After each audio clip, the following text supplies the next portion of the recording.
In de gongen van het Wenswarcentrum wordt druk werken aan het ophingen van foto's met oude gebouwen en bekende gezichten uit die tijd. Ja, die gaan heel wat jaren waarom. Die jaren 40, 50, 60, zelfs begin jaren 30 hebben we er nog een paar van via Stichting Oud Makkum. Dus ja, dat is hartstikke leuk om al die dingen weer om te zien. Beelden en foto's, dat leeft altijd. Dat jouwt om wat dat tijdsgeest west heeft. En ja, dan neem je meestal mooi in het verhaal. Dat doet meer dan een verhaaltje vertellen. Inwoner en oud-bestuurslid van Avondrust, Piet Terpstra, is tiergewiers met de expositie. Ja, het is ook belangrijk dat je dan eigenlijk wat van oud Makkum zien laten. En hoe het toen weer en hoe het nou is, die verschillen. Het oude Avondrust is gebouwd in 32 geloof ik.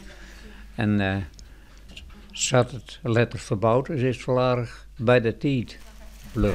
Elsenien die de geschiedenis van Eermhoer staat moderne zwartcentrum zien wil, is sneun van harte welkom.